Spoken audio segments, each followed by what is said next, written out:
Assalamualaikum warahmatullahi wabarakatuh.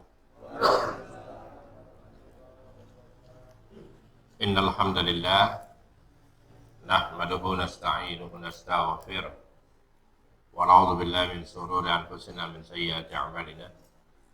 May yahdihillahu fala mudilla lahu wa may yudlil fala hadiya lahu. Asyhadu an la ilaha illallah wahdahu la syarika lahu wa asyhadu anna Muhammadan abduhu wa rasuluh. Ya ayyuhalladzina amanu ittaqullaha haqqa tuqatih wa la tamutunna illa wa antum muslimun. Ya ayyuhan nasu ittaqu rabbakum alladzi khalaqakum min nafsin wahidah wa khalaqa minha zawjaha bassa minhuma rijalan katsiran wa nisaa'a wattaqullaha alladzi tasaaluna bihi wal arham innallaha kana 'alaykum raqiba. Ya ayyuhalladzina amanu ittaqullaha wa qulu qawlan sadida yuslih lakum a'malakum wa yaghfir lakum dhunubakum wa may yuti'illaha wa rasulahu faqad faza fawzan 'azima amma ba'd. Fa inna asdaqal haditsi kitabullah wa khairal hadi hadi Muhammad sallallahu alaihi wasallam wa sharral umuri muhdatsatuha wa kullu muhdatsatin bid'ah wa kullu bid'atin dalalah wa kullu dalalatin finnar. Jemaah sekalian yang rahmatullah, Bapak, Ibu-ibu, senantiasa kita bersyukur kepada Allah yang telah memberikan kepada kita nikmat yang tak terhingga pada pagi hari ini, sehingga dengan kenikmatan tersebutlah kita mampu untuk hadir di tempat yang baik ini untuk tafaqquh fid din. Yang kita berharap kepada Allah, hendaknya Allah menambahkan ilmu yang bermanfaat kepada kita, dan Allah juga memberikan kepada kita rezeki yang mulia, dan sekaligus Allah juga memberikan kemudahan kita untuk melakukan amal-amal soleh, dan amal-amal itu juga diterima oleh Allah Subhanahu wa Ta'ala. Oleh karenanya, doa yang diajarkan oleh Rasulullah SAW, Allahumma inni as'aluka ilman nafi'an wa rizqan thayyiban wa amalan mutaqabbala.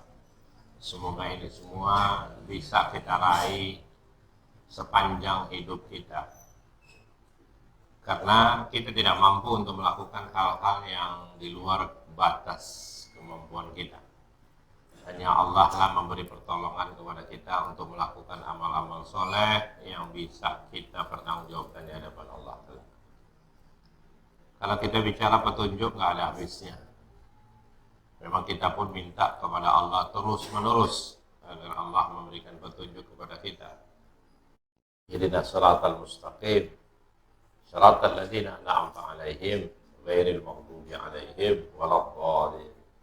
Ini setiap kita sholat kita minta kepada Allah agar Allah membimbing kita kepada jalan yang lurus, dan Allah juga tidak memberikan kepada kita sebagaimana yang diberikan kepada orang-orang yang dimurkai, juga orang-orang yang sesat. Orang-orang yang diberi nikmat oleh Allah itu adalah orang-orang mukmin yang senantiasa dijaga oleh Allah.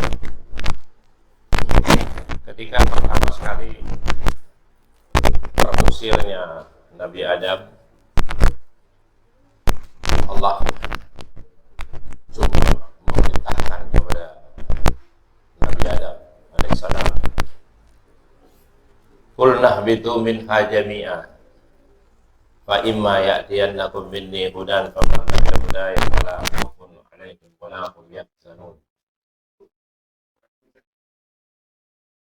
Di saat Nabi Adam berbuat kesalahan yang sudah ditakdirkan Allah. Jadi kesalahan Nabi Adam memang sudah ditakdirkan oleh Allah. Tidak ada satupun kejadian tanpa takdir Allah. Jadi turunnya Nabi Adam ke bumi ini memang sudah disangka oleh Allah.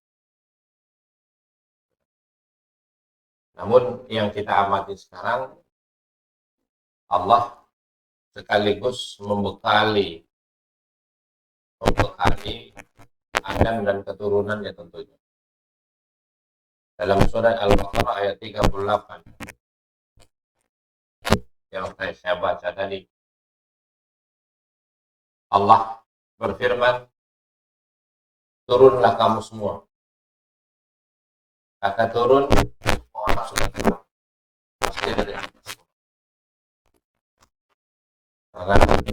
surga adanya di atas, di bawah arasnya Allah.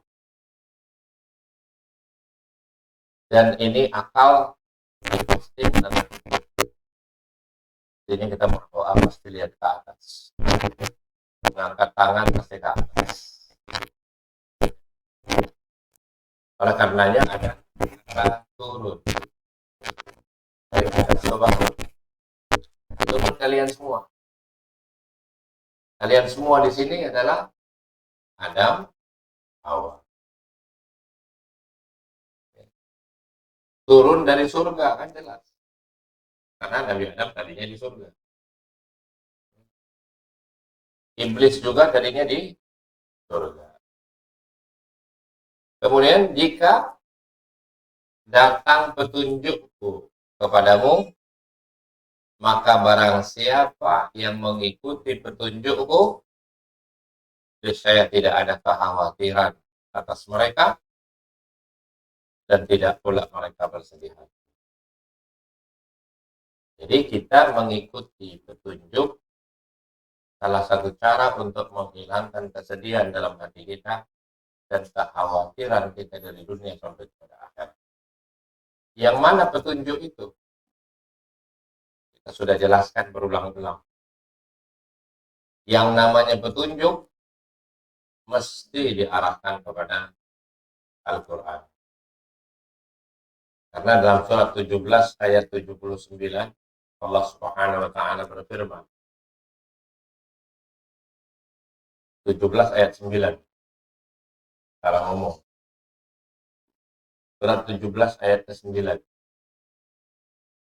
In hadzal Quran. Langsung Allah jelaskan petunjuk itu. Apa sih petunjuk? Quran petunjuk ke jalan yang benar, ke jalan yang lurus. Jadi kalau kita mau mengikuti jalan yang lurus, ikuti petunjuk Allah.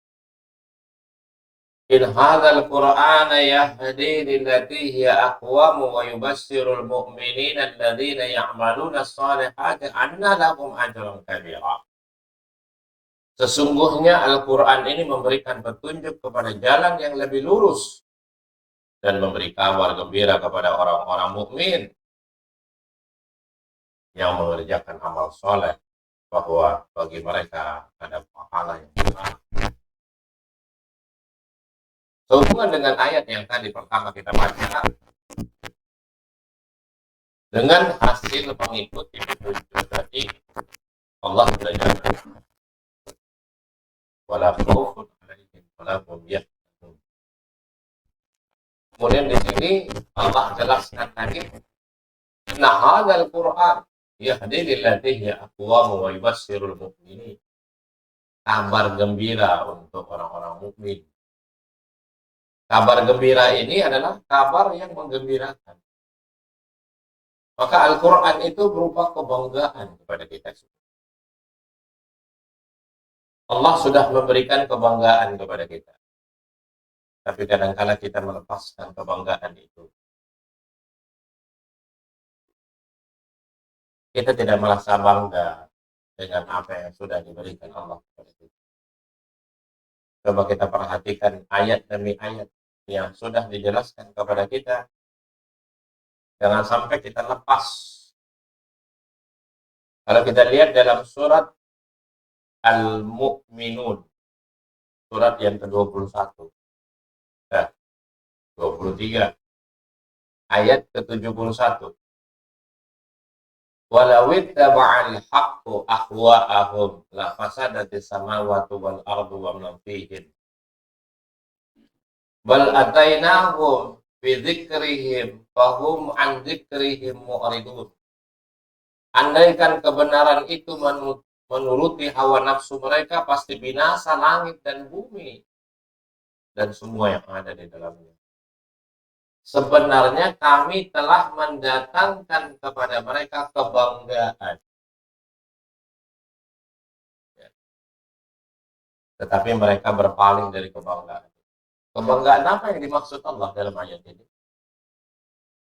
Kebanggaan yang kita miliki hari ini adalah Al-Quran sebagai petunjuk yang bisa mengantarkan kita kepada jalan yang lurus, yang bisa menghilangkan kekhawatiran dan kesedihan dalam hati kita.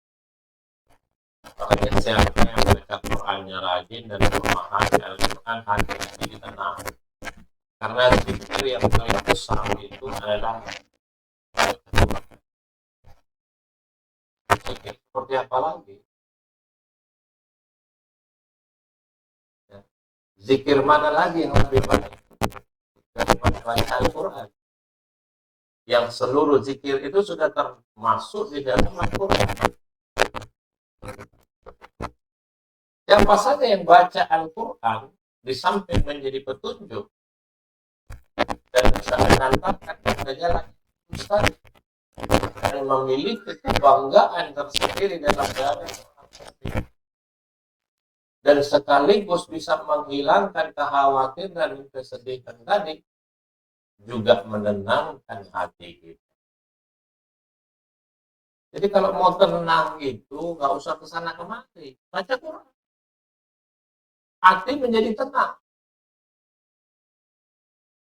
Bahkan jasad ini karena dilapisi oleh kulit, kata Allah kulit ini bisa tenang dengan baca Quran. Kita bisa buka dalam surat 39 ayat 23. Maka kita juga heran. Kita punya kebanggaan yang Allah sudah turunkan untuk kita semua. Hari ini masih orang bingung, masih cari kesana kemari, tidak ada ketenangan, hilang ketenangan. Karena lepas dari Quran. Orang yang sudah lepas dengan Quran, zikrullah yang paling besar itu pasti dikuasai oleh setan. Orang yang sudah dikuasai oleh setan, hilang ketenangan. Hilang. Yang ada kegelisahan. Padahal jaminan Allah ini pasti loh. Pasti. Karena pesan ini disampaikan Allah Subhanahu wa taala kepada manusia pertama yang diturunkan ke muka bumi ini, beserta seluruh keturunannya sampai hari kiamat.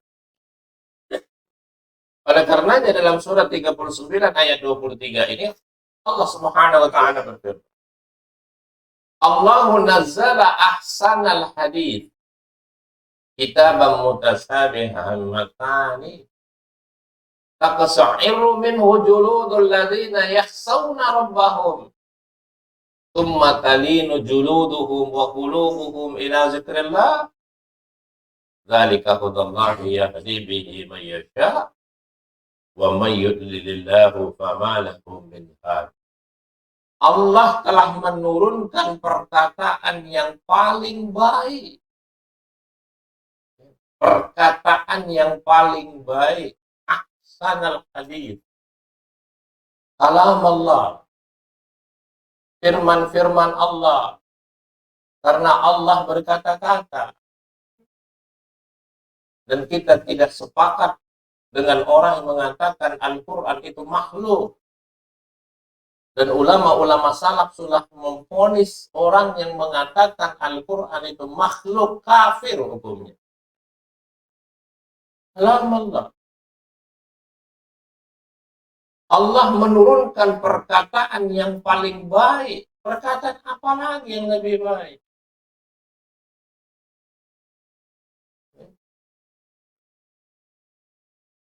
Yaitu Al-Quran. Walaupun tidak ada kata Quran. Tafsir seluruh mufassirin sudah sepakat yang dikatakan dengan apa yang diturunkan Allah kepada Rasulullah SAW adalah Al-Quran. Tidak ada bantahan, tidak ada khilaf di kalangan ulama.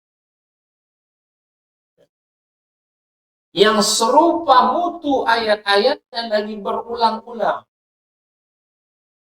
Maka orang mau baca Quran dari surah Al-Fatihah sampai Anas itu mutunya sama. Dari mana saja kita mau mulai silakan. Dan di mana kita mau berhenti, silahkan. Tidak ada satu aturan harus selesaikan satu surat, tidak ada. Di mana kita mau mulai, silahkan. Dan di mana kita mau hentikan, silahkan. Karena keumuman dalil yang datang kepada kita, ambil yang mudah dari Al-Quran. Apa yang mudah untuk kita baca? Mungkin di antara kita mudah untuk baca Quran sekian juz, sekian juz, sekian juz. Atau mungkin beberapa ayat yang bisa kita baca. Bahkan Allah menyatakan kepada kita satu ayat yang kita baca dari Al-Quran, Allah menjadi saksi. Satu ayat, Mas. Allah yang menjadi saksi. Ketika seorang baca Quran, saksinya Allah. Dan para malaikat tentunya yang siap mencatat kebaikan satu huruf dengan 10 kebaikan tadi. Gak usah khawatir. Jadi orang baca Quran masih khawatir, yakinlah dia bacanya pasti salah. Karena konsekuensinya, orang yang baca Quran dan menjadikan Al-Quran sebagai petunjuk tadi, mesti menghilangkan kekhawatiran dan kedukacitaan dan kekhawatiran. Pasti dia sudah dibimbing ke jalan yang lurus. Ini semua pasti, bukan mungkin.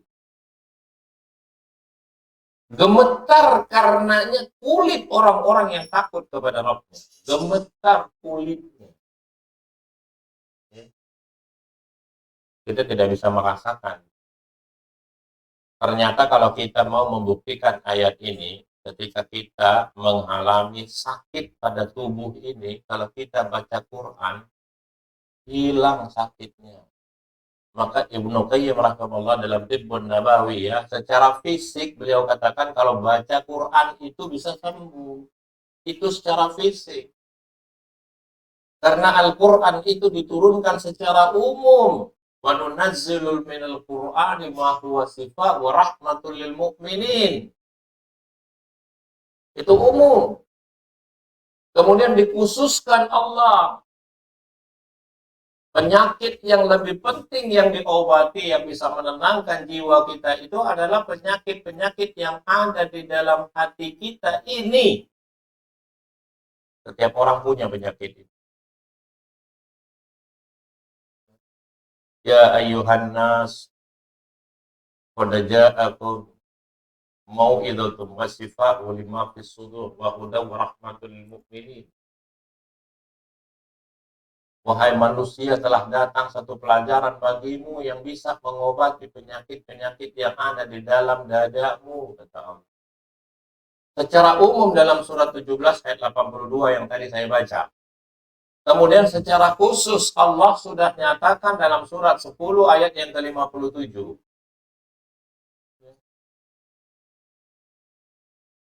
Karena Allah panggil manusia, kita ini termasuk manusia. Pasti Allah yang tahu untuk menenangkan hati ini seperti apa.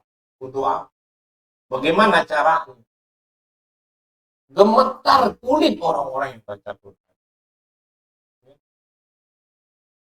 Dan kemudian menjadi tenang kulit dan hati mereka di waktu mengingat Allah. Berarti zikr Allah yang paling besar itu adalah baca Quran. Di samping gemetarnya kulit kita menjadi tenang, kulit kita menjadi tenang, hati kita. Ketika kita mengingat Allah dikaitkan dengan baca Quran. Mengingat Allah itu terkait dengan baca Quran. Maka zikrullah yang paling besar ya baca Quran. Tentu setelah sholat. Karena yang teratas itu untuk mengingat Allah adalah sholat. Innani anallah la ilaha illa ana fa'budni aqimus sholata li dzikri. Ketika Allah memperkenalkan dirinya kepada Nabi Musa, sesungguhnya aku ini Allah. Maka sembahlah aku. Dan dirikanlah sholat untuk mengingatku. Berarti zikir yang teratas ya sholat. Tapi setelah sholat, baca Quran. Utsru ma uhiya minal kitab. Baca Quran. Baru akhirnya sholat. Oleh karena ini, kembali kepada kitab yang bisa menunjuki kepada Allah. Itulah petunjuk Allah. Dengan kitab itu dia menunjuki siapa yang dikendakinya. Dan barang siapa yang disesatkan, Allah niscaya tidak ada baginya seorang pemimpin pun bagi. Jadi ternyata hasil dari mengikuti petunjuk yaitu Al-Quran tadi, berapa hal coba bayangkan yang sudah kita dapati pagi ini. Pertama, menghilangkan kekhawatiran dan kesedihan. Yang kedua, Allah jamin Allah akan menuntun kita semua kepada jalan yang paling lurus. Jalan yang lurus itu cuma ada satu. Wa anna hadza sirati mustaqima fattabi'uhu wa la tattabi'u subula fatafarraqu bikum an sabili. Dzalikum wasaqum bihi la'allakum tahtadun. Ini adalah jalan yang lurus, kata Allah. Mana jalan yang lurus? Ketika Rasulullah SAW menafsirkan ayat itu dalam surat Al-An'am ayat 153, beliau SAW membuat garis yang lurus. Lalu di kanan kirinya ada garis-garis lain. Sambil beliau bersabda, ini adalah jalan Allah yang lurus, yang menuntun kita kepada surga Allah. Adapun yang di kanan kirinya itu adalah setan-setan yang mengajak kepada jalan yang juga mengatakan ikuti jalan kami. Jadi lepas dari jalan yang lurus, mesti mengikuti jalan setan, yaitu jalan yang bengkok. Karena setan juga mengajak kepada jalannya dengan mengatakan ikuti jalan kami. Setan-setan juga mengajak dengan alasan jalan-jalan setan itu juga jalan yang lurus. Hari ini setan-setannya sudah berupa manusia-manusia yang siap untuk menyesatkan umat ini. Karena setan itu ada dari jenis jin dan ada dari jenis manusia. Setan yang dari jenis manusia ini siap untuk menyesatkan kita, menggelincirkan kita dari jalan yang lurus tadi. Mereka juga mengatakan ikuti jalan kami. Padahal kita tidak boleh mengikuti jalan kecuali jalan yang diridhai Allah, yaitu jalan yang lurus. Dan dengannya kita sudah mendapatkan ketenangan kulit dan hatinya. Yang lebih daripada itu, tentu seorang mukmin sudah memiliki penyakit-penyakit yang dia miliki dalam dadanya bisa dikeluarkan dengan Al-Quran tadi. Karena secara umum manusia pasti punya penyakit dalam hatinya. Ada hati yang sehat, ada hati yang sakit. Kalau hati yang sehat, kita sudah tahu, hati seorang mukmin. Hati yang sakit itu adalah hati orang munafik. Adapun hati yang terbalik dan hitam, ya sudah, pasti hati orang kafir. Oleh karenanya, seorang mukmin yang Allah nyatakan hasil dari mengikuti petunjuk tadi, juga kalau masih bingung, masih khawatir, masih tidak tahu mana itu jalan yang lurus, tidak tenang kulit dan hatinya, dan lebih condong untuk mengikuti jalan yang sesat tadi, berarti dia keliru dalam memahami Islam. Sederhana kok pahamnya. Allah tidak buat macam-macam yang susah-susah. Ya. Al-Quran itu mudah dipahami. Kata Allah mudah dijadikan pelajaran, berarti mudah dipahami Al-Quran. Tentu dengan hadis Rasulullah SAW yang menunjuki jalan yang benar tadi adalah ya pasti penunjuk jalan. Penunjuk jalannya bagaikan lentera yang bisa menerangi, kata Allah. Itu yang kita sebut sirajan munira. Untuk siapa diperuntukkan sirajan munira? Ya untuk Nabi kita Muhammad SAW. Sirajan munira. Lentera yang bisa menerangi. Bukan lilin. Ya. Nabi sudah katakan jangan kau seperti lilin yang dia bisa menerangkan dirinya dan menerangkan orang lain tapi menghancurkan dirinya. Tidak. Tapi lentera itu di samping dia bisa bercahaya untuk dirinya dan dia juga bisa memberikan cahaya untuk orang-orang yang ada di sekitarnya, bahkan yang ada alam sekitarnya. Itu yang dinisbatkan kepada Rasulullah SAW yang Allah sebutkan dalam surat Al-Ahzab ayat yang ke-45 dan 46. Ya. Jadi apa yang dimaksud dengan jalan yang terang tadi? Ya ayyuhan nabiyyu inna arsalnaka sahidan wa mubassiran wa nadhira wa da'iyan ilallahi bi'idnihi wa sirajan munira. Ayat ini mungkin antum belum pernah meresapinya seperti apa lentera yang ada di hadapan kita sekarang adalah Rasulullah SAW yang menerangi kita dalam jiwa kita. Maka siapa yang tidak mengikuti Rasulullah SAW pasti sesat. Bukan mungkin sesat, pasti sesat. Karena memang demikian yang sudah kita pelajari beberapa saat yang lalu. Perhatikan ayat ini. Wahai Nabi, diperuntukkan siapa? Untuk Nabi. Nabi yang dipanggil adalah Nabi Muhammad SAW.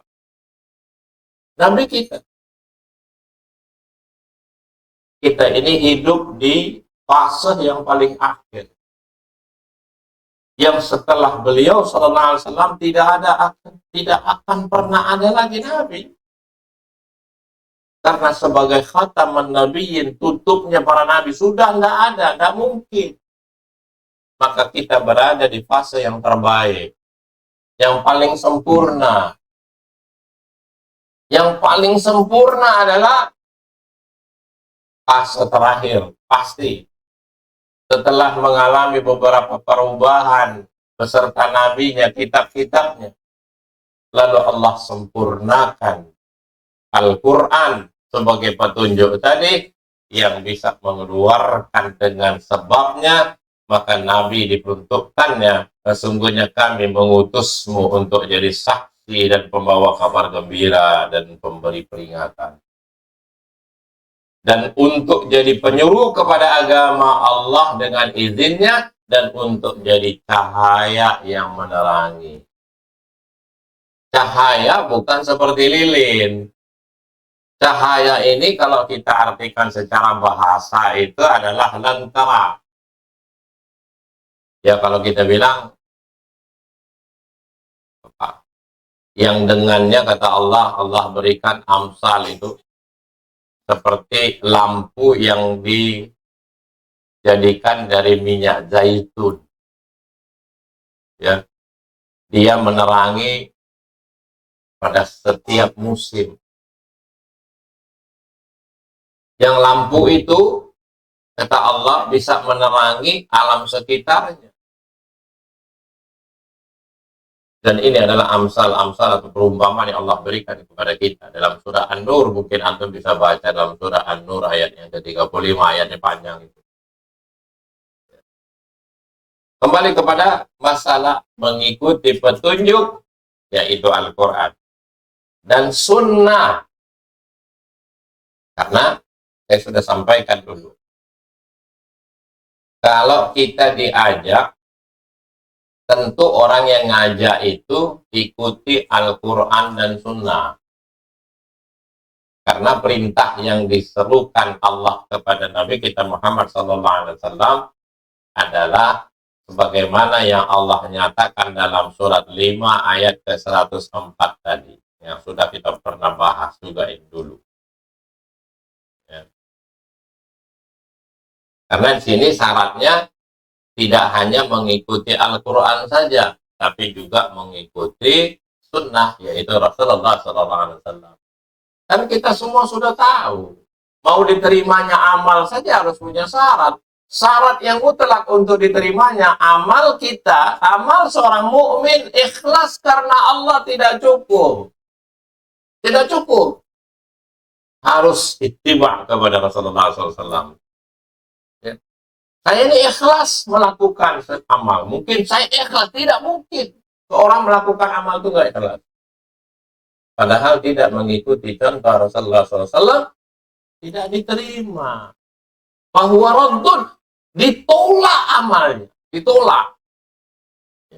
Ditolak. Karena syaratnya untuk diterima amal, ikhlas dan muttaba'ah kepada Rasulullah SAW.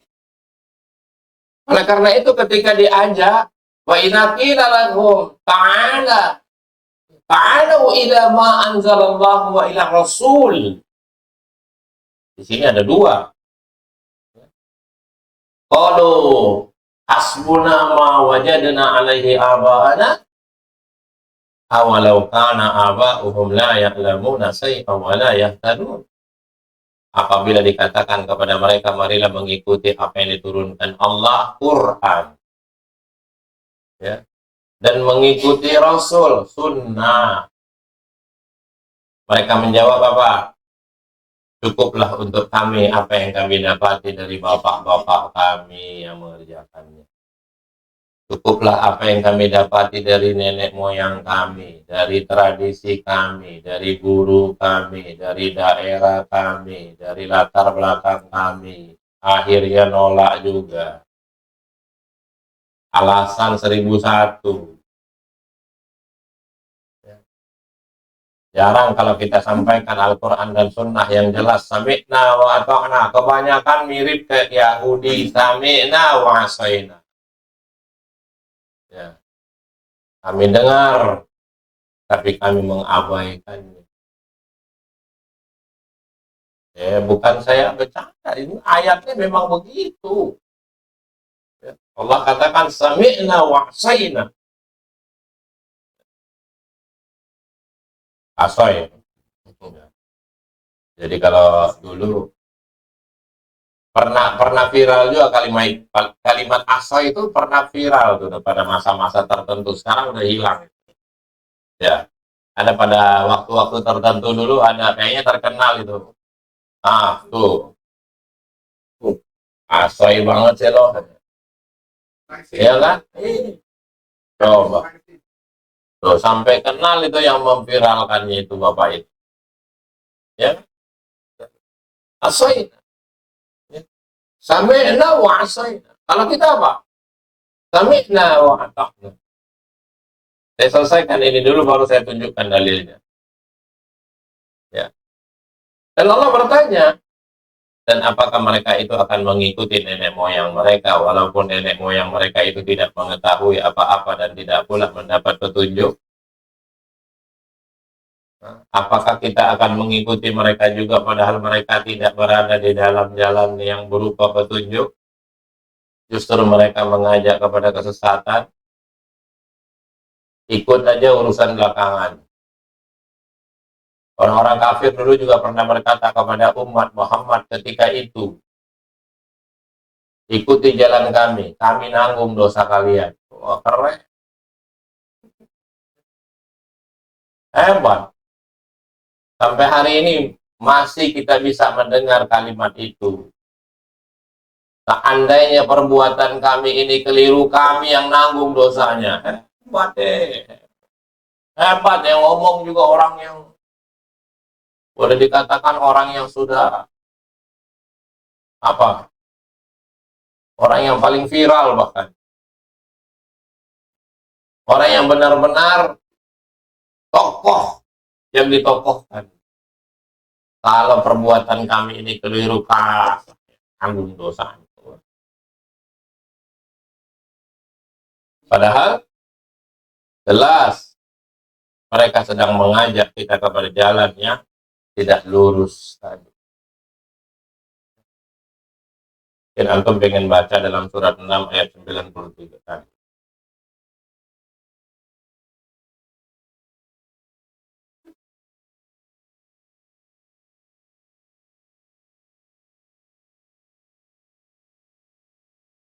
agak panjang. Surat Al-Baqarah, surat 2 ayat 93. Artinya, kan tadi mau kata asoy, katanya. Mau dengar kata asoy. Coba baca ayatnya. Ada nggak kata asoy di situ? Surat Al-Baqarah ayat 93. Wa id akhadna mitsaqakum wa rafa'na fawqakum tur. Khudhu ma atainakum biquwwati wasma'u. Qalu sami'na wa asaina. Apa artinya coba? Wa usribu fi qulubihimul ijla bi kufrihim. Qul bi'sa ma ya'murukum bihi imanukum in kuntum mu'minin. Coba artinya, Pak. Coba baca artinya.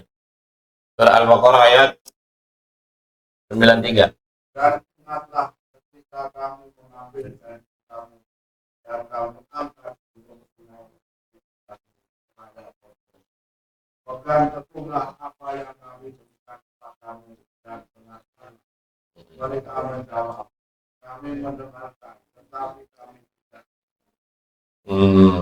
Dan diresahkanlah ke dalam hati mereka ketika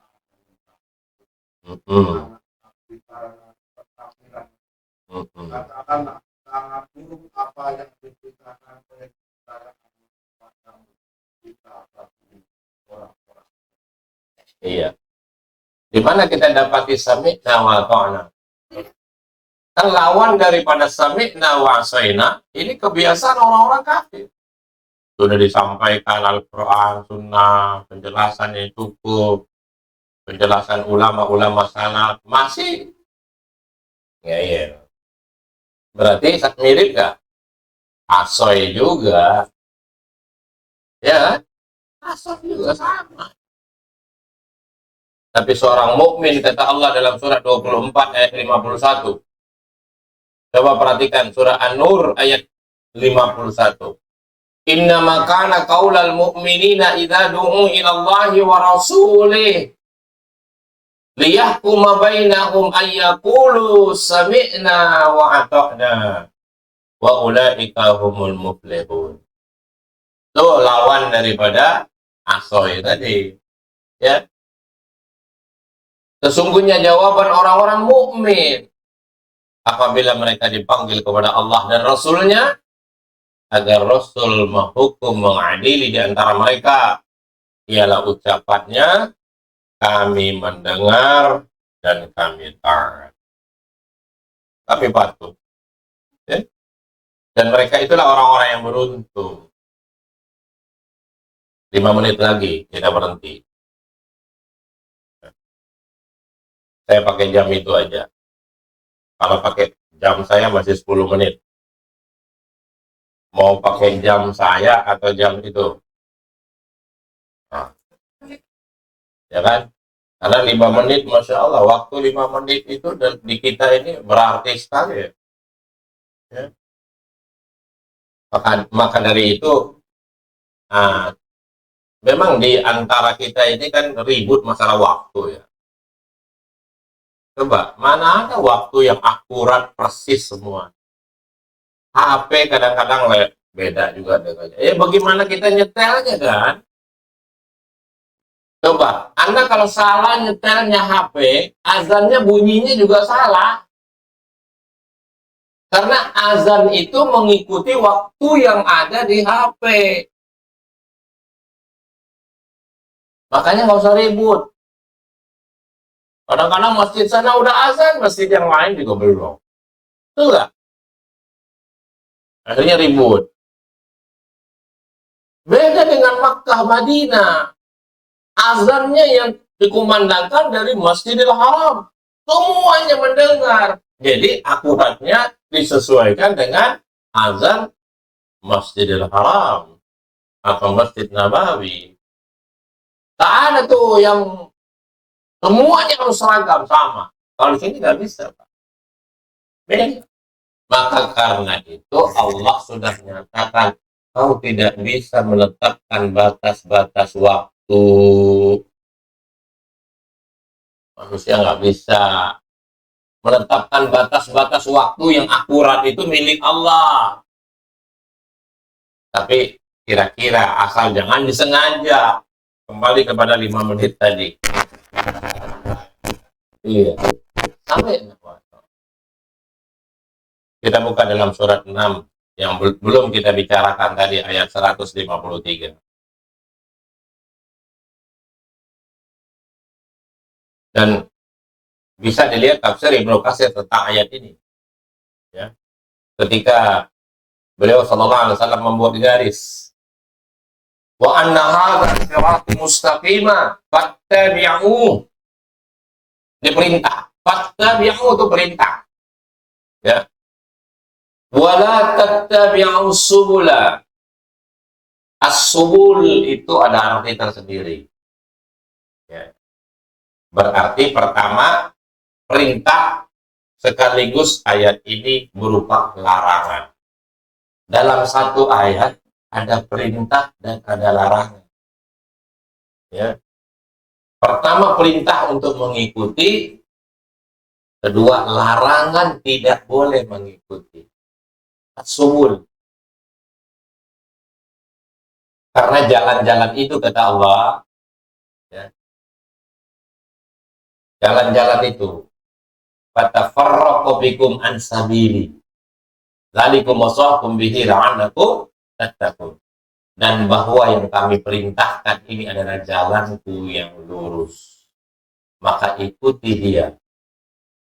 Jalan yang lurus cuma satu kok, ngapain pusing, bingung? Jalan cuma satu aja kok bingung. Kalau jalannya banyak, bingung. Nah, yang banyak mana? As-subul. As-subul bisa menjadi tasabbuh kepada agama yang lain, bisa melakukan sesuatu yang di luar dari apa yang diperintahkan oleh Allah dan Rasul-Nya. Itu as-subul. Jalan. Ya. Ada subul tauhid, ada subul salam. Cuma ada dua. As-subul tauhid itu adalah jalan-jalan setan. Yang pasti bengkok, yang kanan kirinya itu. Adapun yang namanya subul salam, pernah dengar nggak? As-subul salam. Sering kita dengar ayatnya, cuma kita lupa aja. Ada kitab subul salam. Ya, ada. Kitabnya juga ada subul salam. Tapi maksud saya, subul itu jalan. Jalan yang lurus itu adalah satu. Yang bisa membawa kita kepada selamat. Keselamatan. Itu salah. Ya. Nah, ada yang bawa terjemahan Al-Quran Depak. Nah, biasa sahabat saya. Yang ada footnote-nya bagus saya. Coba lihat dalam surat 6, ayat 153. Ada footnote-nya nggak?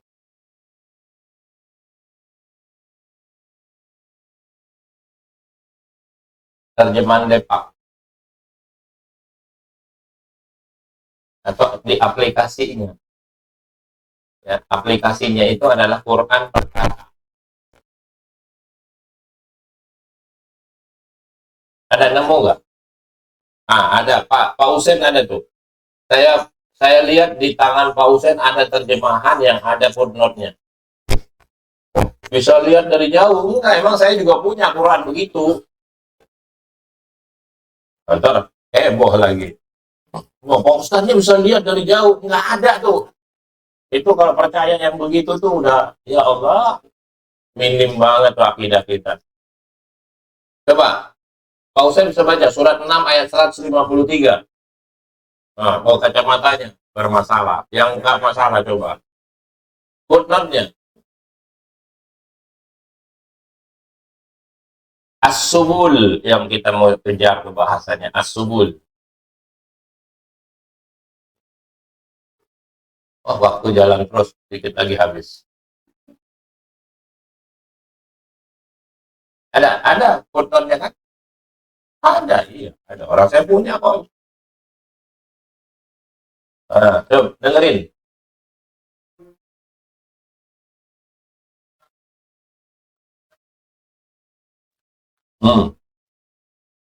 Ya. As-subul itu maksudnya, kata Allah, jangan mengikuti kepercayaan yang lain dari Islam. Satu, bisa tersambung nanti. Yang kedua, Mujahid mengartikan as-subul dengan segala macam bid'ah dan jalan-jalan yang tidak benar.